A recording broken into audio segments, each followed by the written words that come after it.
So last, it's time to mix some hair metal. Each member of the Crosstalk crew died a little inside last week while recording a hair metal bump for the Gearwire videos. Ain't no joke, man. But it was all in good fun, and we're here to finish it up live on the air in a good old mixing session. Okay.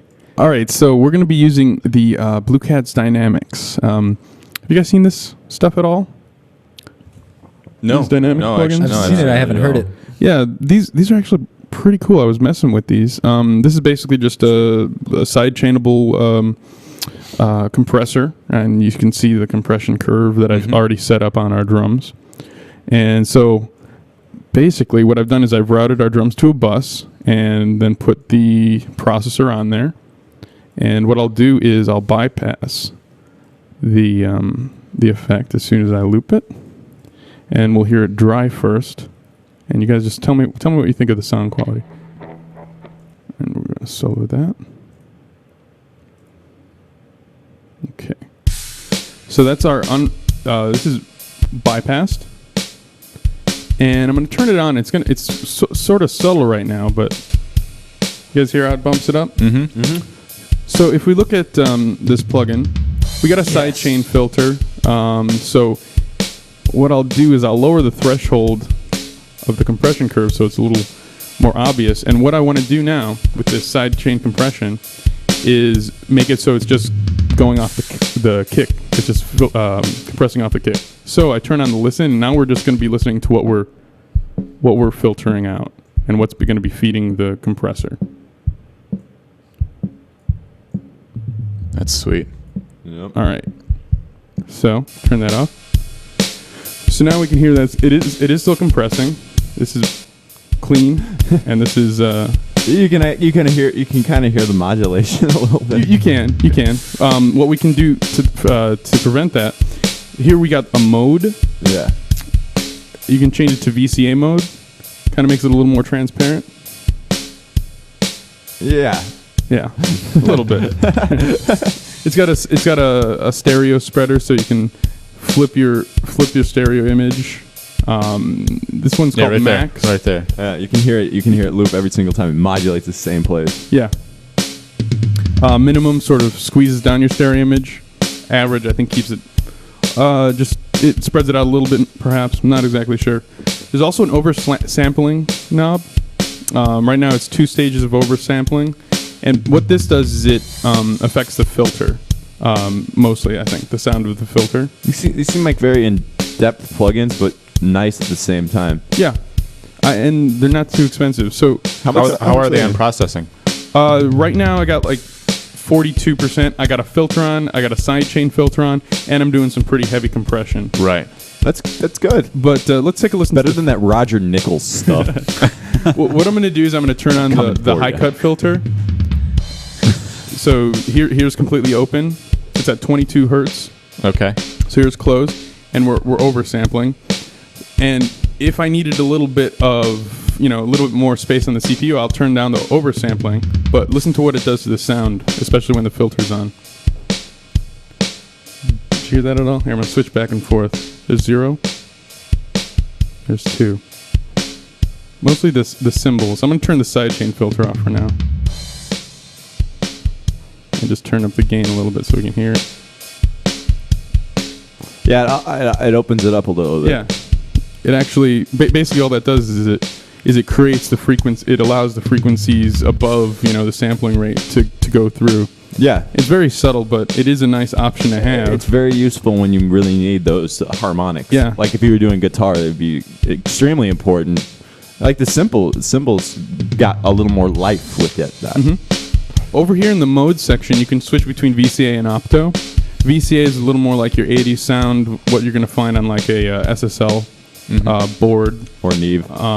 Yeah. Opto is like Opto circuit, adds some more distortion. It's like your Joe equalizer. Yeah.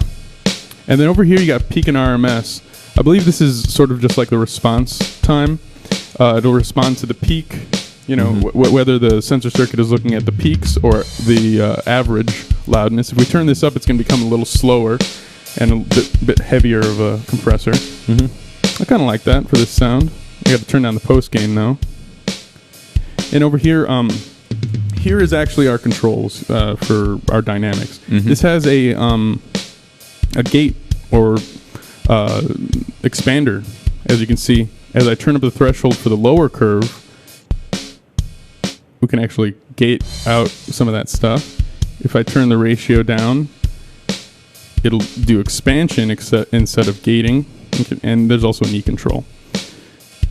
But we don't need that in this case. Over here, we have an upper curve control. That's basically compression. We have our threshold, ratio, so we can actually do reverse compression, or that's actually expansion as well, in a sense. But we're going to leave it about there, and our knee control, so we can kind of round off the curve. Now we're constantly compressing, basically, but to a lesser degree. What's the price tag running at? On this thing, Yeah, I think the entire bundle sells for about $50. yeah, that's a really good deal. That is a good deal. And Wow. yeah, there's a few. There, I believe this is the only one. This is just $50 right here.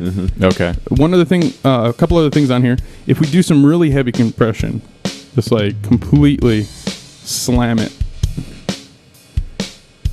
and I'll turn the ratio up more and turn the knee down, so that this is totally slammed, like all the time. You can hear that. You can mix between wet and dry. That's good. Oh, that's cool. That's good. So now we have that compressed sound mixed with the other one, and there's also a limiter. You can switch between a hard and soft limiter. That's harder. That's softer. Basically attack time. And here's the release time. So That's sweet. It's pumped That's up our really drums cool. quite a bit. No, it's good. That's good. I mean, like, honestly, I mean, for what it is for $50, it sounds awesome. Hell I mean, yeah. like, I was just thinking about it. As much as I hate Roger Nichols, and as much as I hate the way those plugins operate, they do sound good for exorbitant amounts of money. But I'd put my money on that any day. Okay, so we have our drums sounding all right. Now we're going to go into, we're just going to see how it sounds with the rest of the mix. I'm going to mute your vocals for now. Please do so. All right. It seems like the guitars are a little loud. What? Seems like the guitars are a little loud. I'll turn this down a little bit. All right, so our guitar tracks not are me. right here. That's not me. I'm going to group these guitar tracks and just sort of bring them down. That's bass. I'll leave the solo track up a bit. Cool.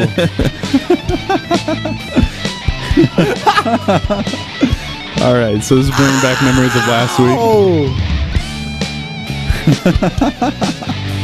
It's really 80s. I mean, it's really 80s. This is the mixing process, yeah. Listening over and over again to music same, you may yeah. not necessarily like. yeah, no, it's Okay, I'm going to solo these guitar tracks, That's right. and I'm going to send them to a new guitar bus. To do that, I just choose track properties output, and then send those three to guitar. And what I'm going to do is I'm going to EQ all these guitars together. Interesting. And to do that, I'm going to go to our Blue Cat. Let's do the stereo parametric EQ. Or actually, the parametric EQ stereo version. All right. So, as you guys can see, this is a standard parametric EQ. What Right. I'm going to go ahead and do is turn on each band. It reminds me a lot of the Waves design of things. Yeah. This kind of reminds me of the Waves design up here. Their So- Q10. For guitar, I kind of like something around 1,000 hertz, sort of that telephone frequency, maybe a little higher, to get them to kind of cut through. And right now, I should be EQing these in the mix. So what I'm going to do is I'm going to bring back the rest of the mix. And I'm just going to EQ until I start to really feel that guitar. Let's have it bump a little forward. 4K? Yeah, just a little. All right, so I'm going to bring a little bit of 4K. Not 4K. 400 hertz or 4K? Yeah, 400 slow. 400, okay. I was like, what? Same thing. We'll see how that sounds. I just want to see it kind of gives it some low end. But basically, you can see all we're beef. doing is adding some extra mid-end, or just mid-range. I'm going to lower the low shelf, just because we don't really have anything there we want. Yeah. And a good thing about being able to turn each band on and off is you can listen to what we're doing. So you really don't hear much of a difference. But since we're getting rid of that, it's good. If I were to go up higher, we'd start to hear that. We could listen to just what we're doing with that one, with that particular band. So I'm going to turn it back down to around 143. Make sure that we're not cutting out anything we want. All right, that's good. Now the bass is going to take that place. Yeah, that's where the bass lives.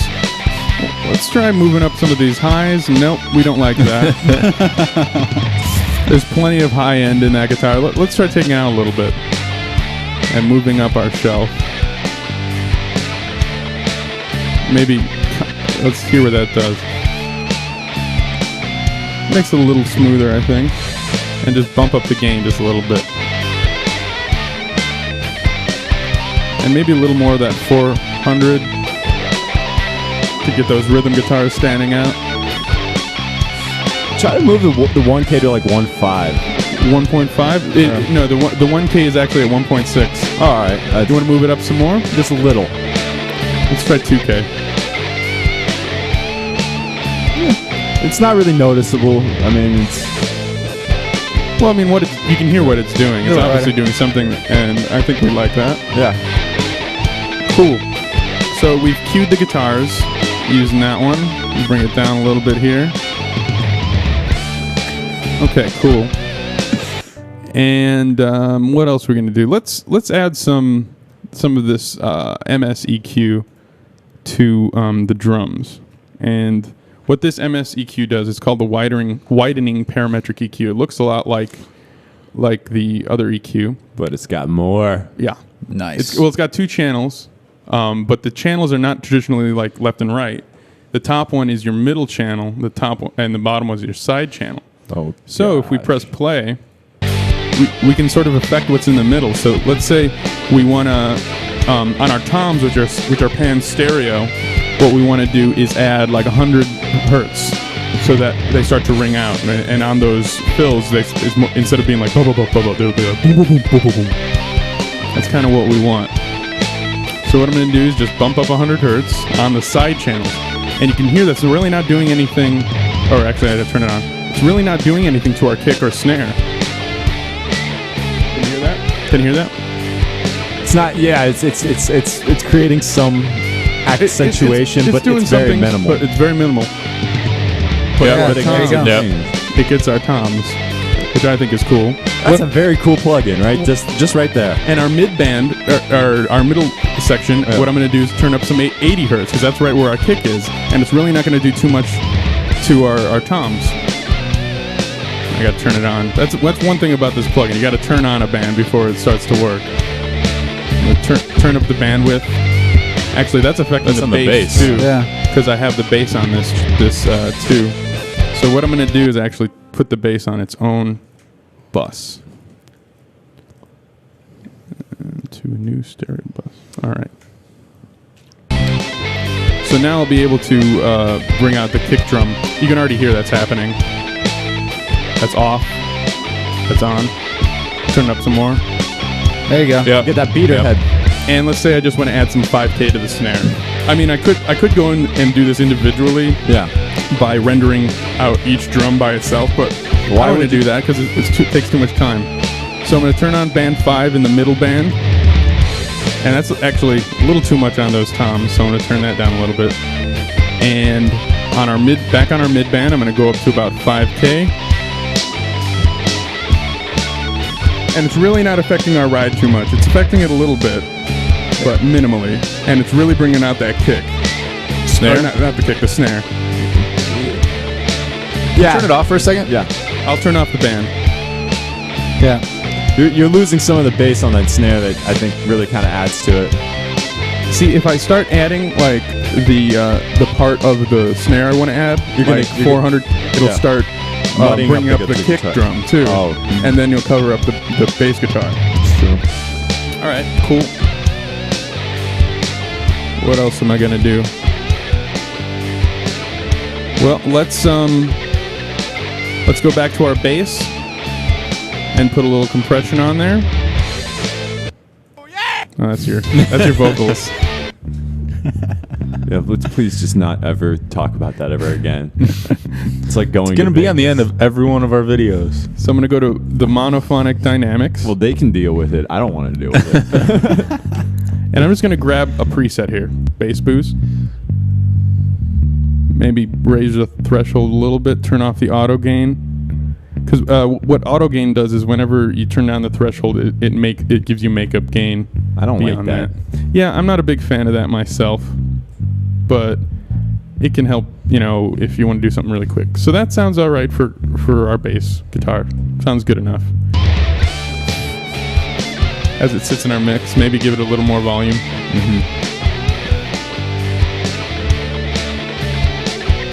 I'd probably EQ that if we had more time. Anyway, I think our keyboard sounds all right. I'd drop the volume just a touch. On the keyboard or Yeah. the bass? On the keyboard. Because you played it? No, I just I don't feel it entirely fits with the rest of the track. All right, but yeah. it might be good just to I would probably actually boost the mix. I would probably change The patch. the patch. Yeah, that'd be Or sweet. change the effect entirely. Go for that Overheim like Van Halen sound. Well, what I'll do is I'll bring out one of my standards that I always go to, and this is the Dream Station.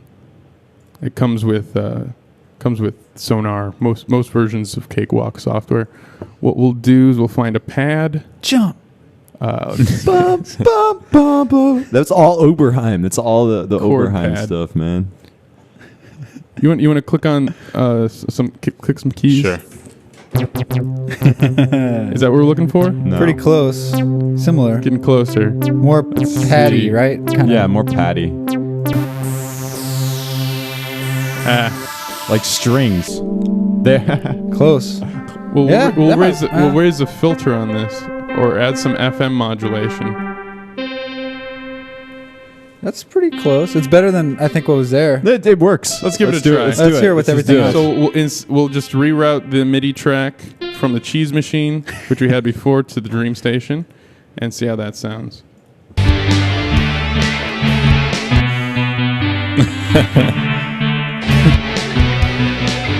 we'll mix it down. Yeah, mix it down. Definitely closer. Yeah, it's a bit closer. Yeah. Mix it down a little more.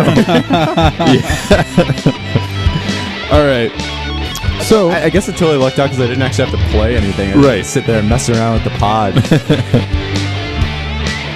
yeah, I think we got a pretty good mix there. Yeah. So what we'll do? What about the is- vocals? Well, we'll deal with the vocals later. Yeah, Okay. away from.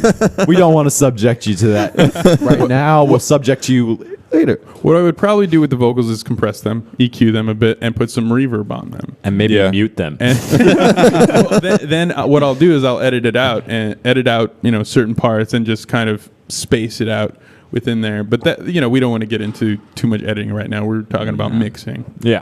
Yeah. All right. Okay. Agreed. All right. Well, thanks everybody for listening and watching.